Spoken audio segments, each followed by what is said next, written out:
क्योंकि जीवों के ऊपर भी दया की जाती है। एक पटाखा फोड़ेंगे आप तो चिड़िया अपने घोंसले में बैठी है तो घबरा करके गिर जाएगी नीचे, या वहीं घबरा के उसका हार्ट अटैक आ जाएगा, मर जाएगी वो।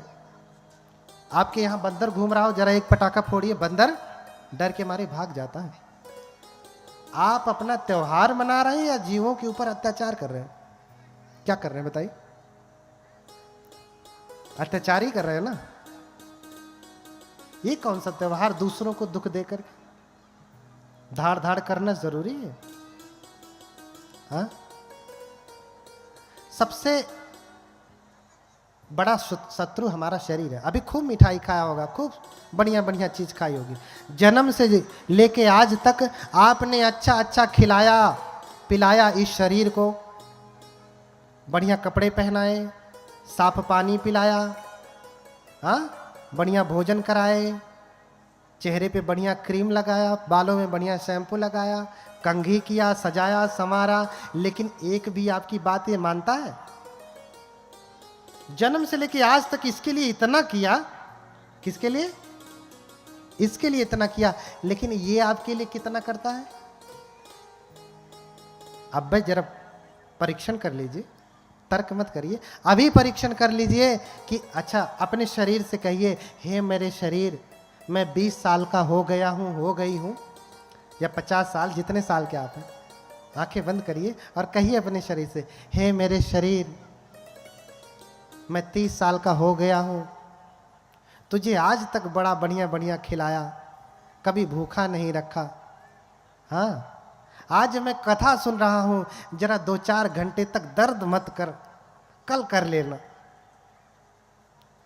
कहिए, मान रहा है?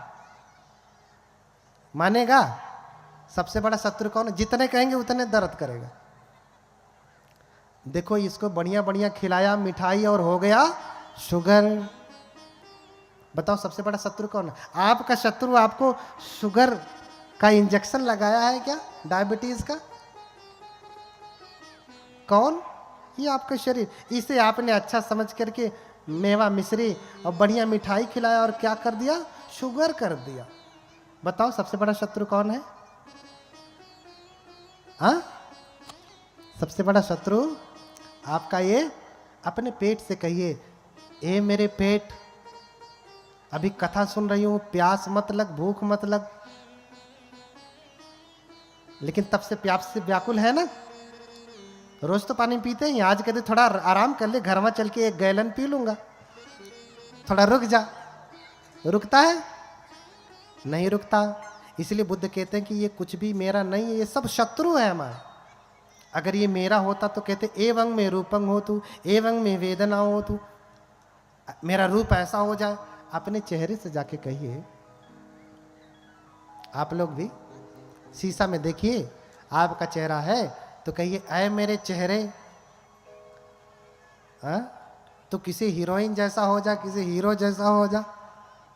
होता है? नहीं होगा। वो सब तो छोड़ दीजिए, कुछ बने ना बने, कम से कम उसे इतना कह दीजिए कि ऐ मेरे शरीर, तू बूढ़ा मत हो। कुछ और नहीं कर सकता तो रुक तो सकता है ना। ऐ मेरे बाल, तू सफेद मत हो। ऐ मेरे चेहरे, तेरे ऊपर झुर्रियां न पड़े। हो सकता है? नहीं हो सकता। इसीलिए भगवान बुद्ध की शिक्षा बहुत आवश्यक है। अनित्य भाव को जानेंगे तभी आप सद्धर्म में लगेंगे, क्योंकि सब अनित्य, सब बदलेगा, हम कुछ नहीं कर सकते। अरे बढ़िया ग्रीन टी पी लेने से भी 1 साल बढ़ गया, लेकिन अंततः फिर बूढ़े तो होना ही है ना। क्या करेंगे? तब भी तो लगना ही है। तो जब लगना है तो अभी क्यों ना लग जाए? अभी क्यों ना प्रयास करें? अभी क्यों ना सद्धर्म का काम करें? क्योंकि ये सब काम हमारे साथ जाने वाले नहीं, ये सब धन हमारे साथ जाने वाले नहीं है। तो देखिए, शुद्धोधन को पुत्र नहीं हो रहे, माता महामाया को पुत्र नहीं हो रहे, बड़ी मनौती मांगे, सब कुछ किए, लेकिन पुत्र नहीं हो रहा है।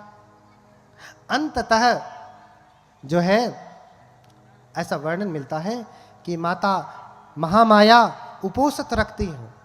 उपोषित जानते हैं? देखिए, शब्दों को लेके झगड़ा भी मत करिए। हमारे पाली में उपोषित शब्द है और हिंदू लोग उपवास कहते हैं। हा? अगर शब्दों की व्याख्या किया जाए, उप प्लस वास, हा? उप प्लस वसत, पाली में कहें तो उपोसथ, उपोसथ, उप प्लस वसत, तो यानी पास में जाकर के बैठना।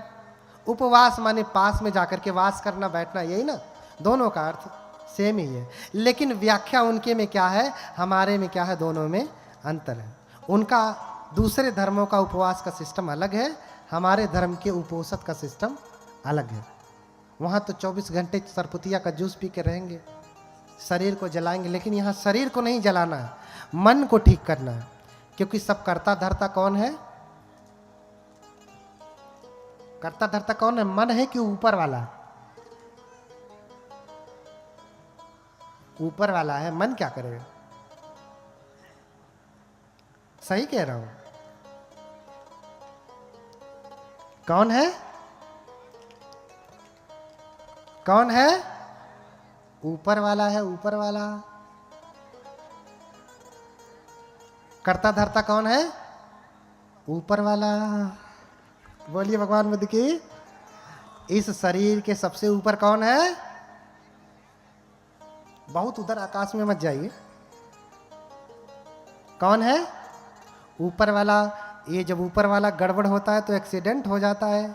पत्नी से झगड़ा करके गया, अब खिन ने लड़ा दिया गाड़ी। कौन गड़बड़ हुआ? कौन नाराज हुआ? ऊपर वाला नाराज है।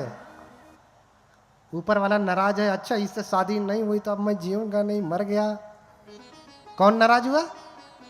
भैया कहते ऊपर वाला नाराज हुआ इसलिए ऐसा। ऊपर वाला तो नाराज हो रहा है, लेकिन वहां कहां देखते हैं?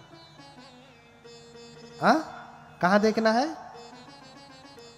इधर देखिए, उधर का छोड़िए, कहां देखिए? इधर देखिए। ऊपर वाला ठीक है तो सब कुछ ठीक होगा। सब कुछ ऊपर वाले के ऊपर निर्भर है, जो चाहे ऊपर वाला कराए। इसीलिए भगवान ने कहा मनोपुबंगमा धम्मा मनोसेठा मनोमया। सारे धर्म सारे कार्य किसके अनुसार है? मन के अनुसार। मन यानी ये ऊपर वाला, इस ऊपर वाले के अनुसार है। जो चाहेंगे सो करेंगे, किसके अनुसार? मन के अनुसार। तो ऊपर वाला ठीक हुआ।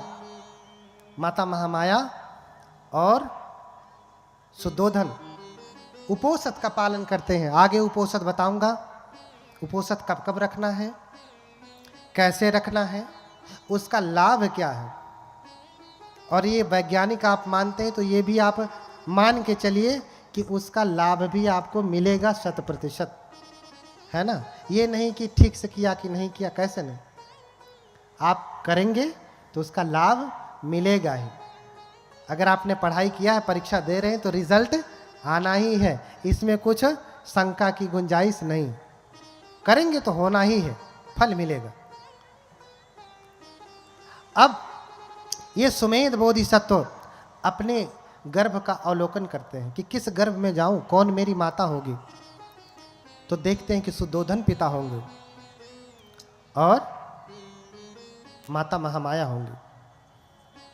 इधर माता महामाया चूंकि उपोषण रखती थी तो इन्होंने उपोषण रखा। और कहते हैं कि पूर्णिमा के दिन में दान किया जाता है। माता महामाया उपोषण रखती हैं और मुक्त हस्त से दान करती हैं। क्या करती हैं? दान करती हैं। राज दरबार में बैठ करके जिसके पास भोजन नहीं था उसे भोजन दिया, जिसके पास वस्त्र नहीं थे उन्हें वस्त्र दिया, जिन्हें धन की आवश्यकता थी उन्हें धन दिया, जिन्हें आवास की आवश्यकता थी आवास बनवाने का आदेश दिया, आवास बना। जिन्हें जो जो चाहिए था उन्हें वो दिया। और जब धन दे रही हैं तो गिन नहीं रहे हैं। हाँ? धन दे रही हैं तो गिनती नहीं है कि 10 रुपए दे रही हूं कि 20 रुपए कि 100 के 1000 के लाख ना। पात्र में है, हाथ लगाया, जितना आ गया दे दिया। आप दान करते हैं तो क्या करते हैं? पहले ही से फिक्स करके आएंगे, ऊपर वाले जेबा में रख के चल रहे हैं, इतना देंगे। और कभी कभी गलती से अगर प्री प्लान नहीं रहा, आ गए अचानक से और दान देना पड़ गया, तो अंगुली डाल के जेबे में से वही 10 रुपये वाली निकले, 50 वाली निकले। अरे भैया तुम 12वें निकाल के जितना देना हो दे दो, क्या उसमें घबरा रहे हो इतना? नहीं देना तो मत दो, कोई आपसे जबरदस्ती तो वसूल नहीं कर रहा। लेकिन मन, ये ऊपर वाला कैसा है आपका? हाँ, देते समय त्याग की भावना होनी चाहिए। दान क्या है? त्याग है। परित्याग लक्षणा दान पारमी। भले प्रकार के त्याग की भावना ही दान है। आपने वस्तु दे दिया, मन पकड़ा, अरे 1000 दे दिया, रहा होता तो लड़के का फीस दे दिया होता, बर्बाद हो गया। मन से पकड़ा है, धन चला गया, मन पकड़ा है। इसलिए कहा कि परित्याग, भली प्रकार से त्याग करना है। हाथ से ही नहीं त्यागना है, मन से भी त्याग। जब दे दिया तो दे दिया, और नहीं देना चाह रहे तो भैया रखो, इतना घबराओ मत। जब मन बन जाए तब देना। हाँ, कभी कभी कुछ बनते लोग भी होते हैं, अरे भैया लाओ यहाँ करो वहाँ। कोई सर मुंडवाने से, वस्त्र पहनने से कोई श्रमण नहीं होता, कोई भिक्षु नहीं होता। न मुंडके न समणो अभ्यतो आलिकं भणं, इच्छा लोभ समापन्नो समणो किम भविष्यति। हाँ, सर मुंडवाने से कोई बनते नहीं होता, भिक्षु नहीं होता। जिसके भीतर इच्छा है, लोभ है, लालच है, क्या वो बनते होगा? ना। बनते कौन? संसारे भयं इच्छतीति बनते भिक्षु। जो संसार में भय देखता है, बार बार जन्म मरण के चक्र में भय देखता है, ये सांसारिक चीजों में भय देखता है। सांसारिक चीज क्या है? लालच, लोभ, संग्रह, इसमें भय देखता है, वो भिक्षु है, अन्यथा भिक्षु नहीं है। सर मुंडवाने से कोई भिक्षु नहीं होगा, समझ रहे हैं ना? इसलिए उसको कोई ज्ञान भी नहीं प्राप्त होने वाला। कबीरदास भी इसी बात को बार बार कहते हैं, मूड मुड़ाए हरि मिले तो सब कोई ले ही मुड़ाए। कपड़ा पहनने से, सर मुड़ाने से कोई भंते हो जाए और उसे बुद्धत्व प्राप्त हो जाए, निर्वाण हो जाए, तो हर कोई नहीं मुड़ा लेगा। मूड मुड़ाए हरि मिले तो सब कोई ले ही मुड़ाए, और बार बार के मूड़ते भेड़ न बैकुंठ जाए। अच्छा, भेड़ का तो बार बार मुंडन होता है ना, बैकुंठ गया, स्वर्ग गया? नहीं। भेड़ बैकुंठ जाती है? नहीं। तो सर मुड़वाने से, ऐसा पहन लेने से कोई भिक्षु नहीं होता। तो भैया जितना देना है उतना दीजिए। अब भंते लोगों की गड़बड़ी है, उनके गुरु का पता नहीं, किसी का कुछ पता नहीं, शिक्षा दीक्षा का पता नहीं, शील विनय का पता नहीं, तो वो मांगने आ जाते हैं। मांगने वाला कोई भिक्षु नहीं होता है, मांगने वाला कोई भिक्षु नहीं होता। न सो भिक्षु होती यावता भिक्षते पर। मांगने से, भिक्षा मांगने से कोई भिक्षु होता है? कतई नहीं हो सकता। इसलिए हम अपने प्रसंग पे आते हैं। समय रहा तो और व्याख्या होगी। बोलिए भगवान बुद्ध की। हाँ, तो उपोषित रखी, उपोषित का पालन किया, दान दिया, और फिर ये बोधिसत्व जब विलोकन करते हैं तो देखते हैं यही मेरी माया है, मेरी माता है, इसी के गर्भ में मुझे जाना है।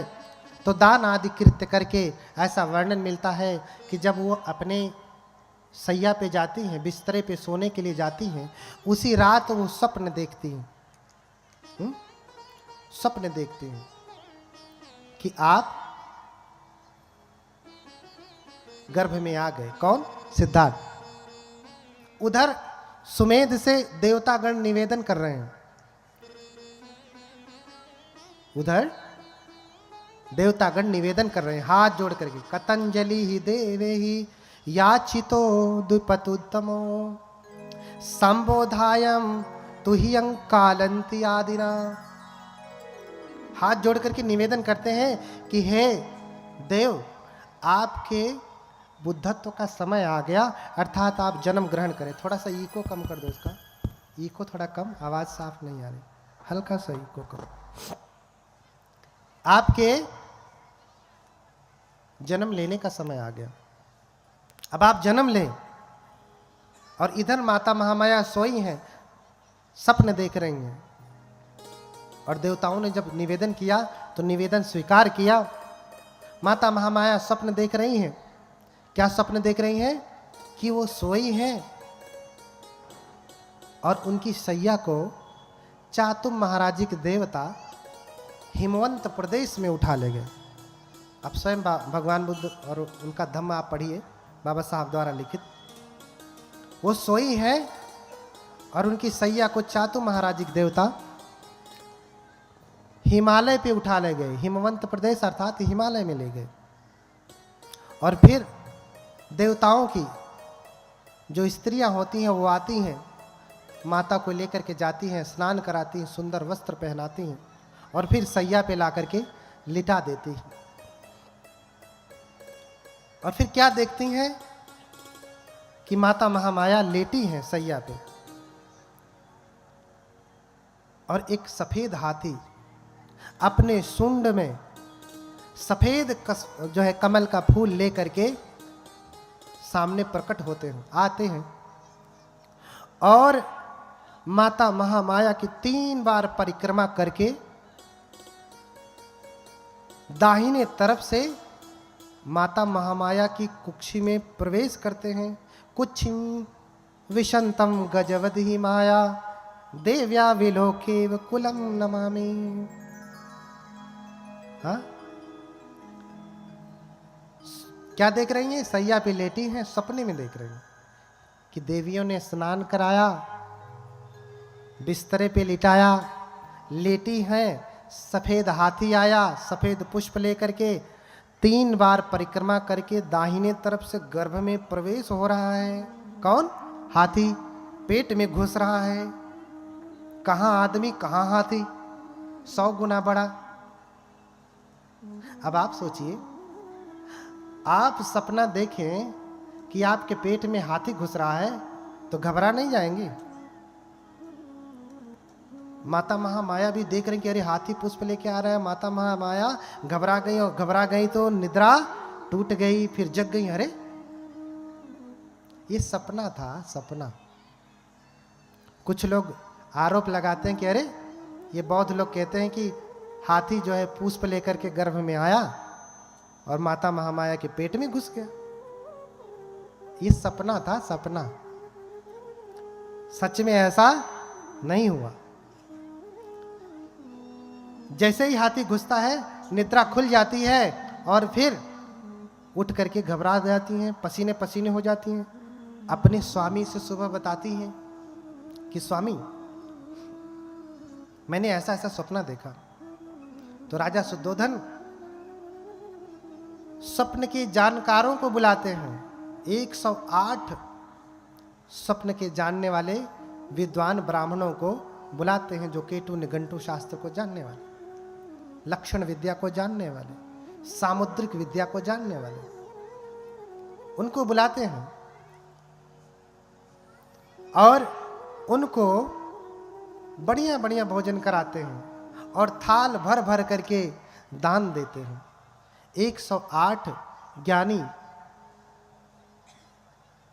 ज्योतिषियों को बुला करके भोजन कराया, दान दिया और फिर हाथ जोड़ करके निवेदन किया कि इसमें से जो योग्य 8 ब्राह्मण हैं वो रुके, वो स्वप्न की व्याख्या करें। बाकी 100 लोग जाएं, 100 लोग रह के क्या करेंगे?